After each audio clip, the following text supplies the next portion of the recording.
Selamat datang di Universitas Islam Negeri Syekh Ali Hasan Ahmad Ad-Dari Padang Sidimpuan.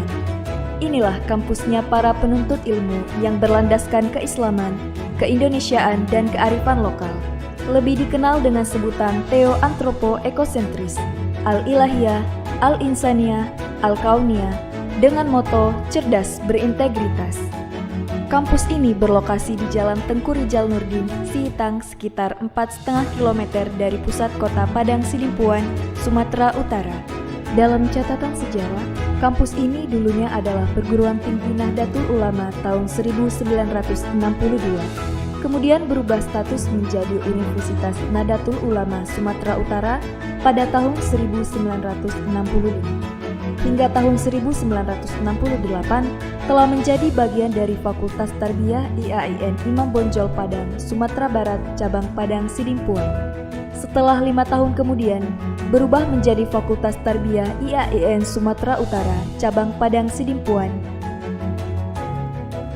Pada tahun 1997, berubah status menjadi Sekolah Tinggi Agama Islam Negeri Padang Sidimpuan.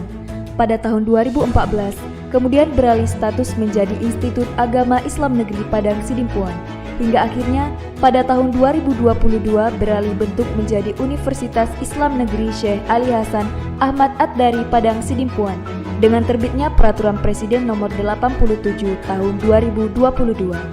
Kemudian, Menteri Agama melantik kembali Dr. Muhammad Darwis Dasopang sebagai rektornya. Menjadi status Universitas Islam Negeri, kampus ini telah mengambil bagian dalam integrasi, interkoneksi, interdisipliner dalam pengembangan ilmu pengetahuan dan keislaman di dunia akademisi, baik secara nasional dan internasional, khususnya di kawasan Asia Tenggara.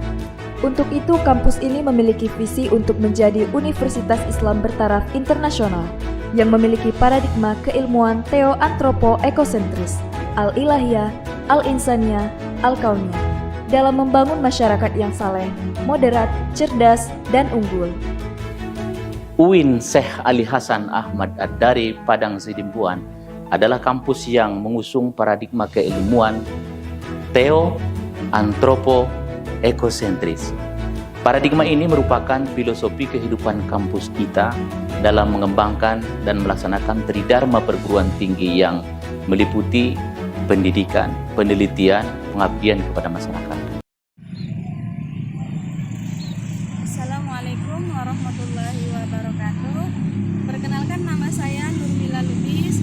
Saya mahasiswa PPG UIN Syekh Ali Hasan Ahmad Ad-Dari Padang Sidimpuan, batch 1 tahun 2024. Saya akan melakukan PPL 1 dan merupakan siklus 1 PTK saya Pendidikan Agama Islam PASEB kelas 4.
Tanya dulu satu orang ya. Pertanyaannya, kenapa Allah menciptakan kita berbeda-beda?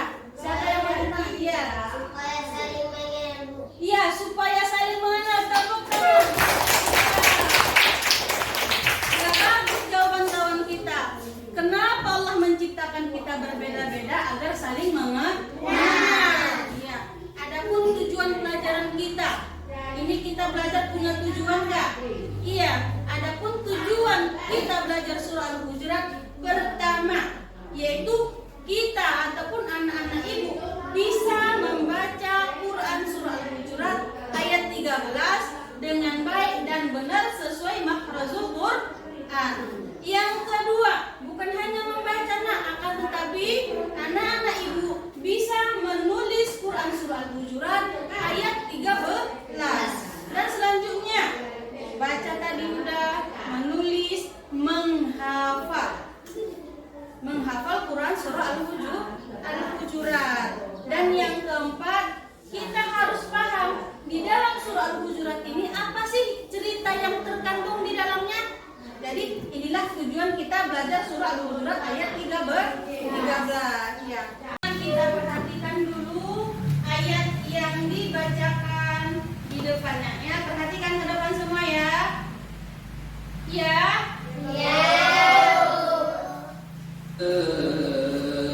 أيها الناس إنا خلقناكم من ذكر وأنثى وجعلناكم شعوبا وقبائل لتعارفوا إن أكرمكم عند الله أتقاكم إن الله عليم خبير.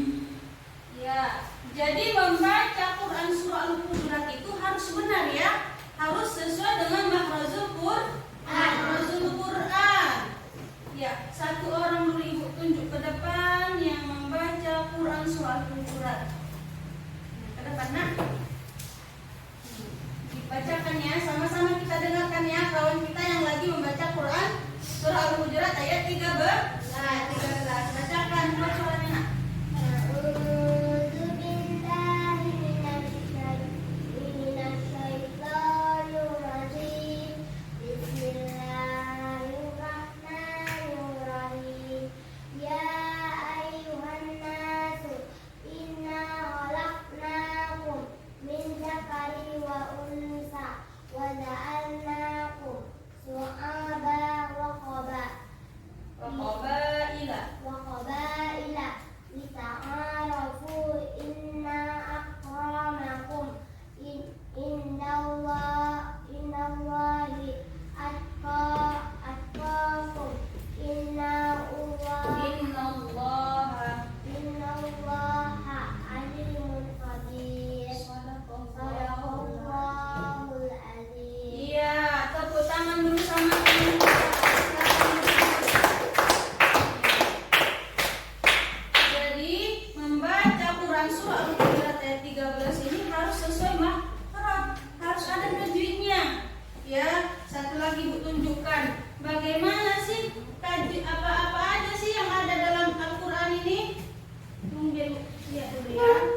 Hujurat dari potong-potongan ayat menjadi satu ayat. Yang kedua tadi apa tugasnya, Nak?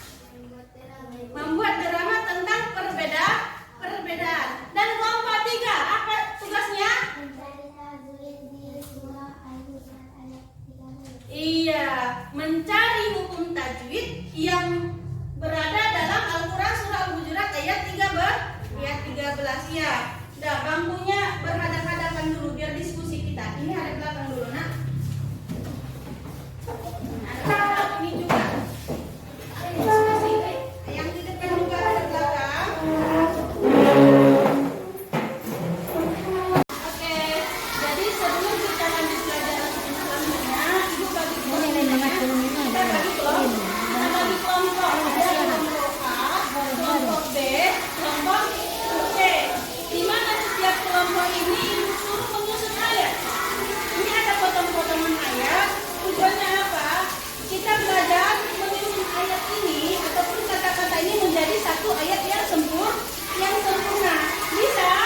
Oke. Jadi setiap pekerja nanti setiap kelompok Ibu kami kertas ya. Ya, ini harus ada kerjasama. Bisa semua, Nak?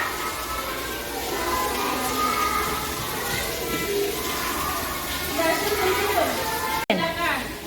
Kelompok B, bacakan hasil diskusinya.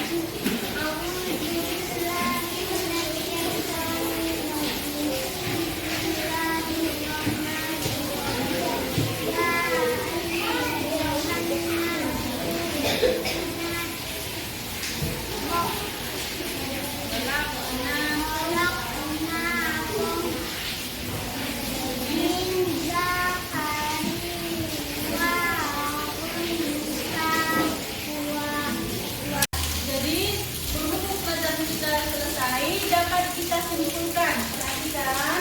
Jadi tadi pelajaran kita tentang mengkaji dan mengaji surah Al-Hujurat ayat 13. Jadi kesimpulannya apa? Jadi dalam membaca Quran surah Al-Hujurat ayat 13 ini banyak yang harus kita perhatikan. Satu, kita harus bisa membaca Al-Quran surah Al-Hujurat ayat 13 dengan baik dan benar sesuai dengan makhrajul Quran, sesuai dengan tajwidnya. Yang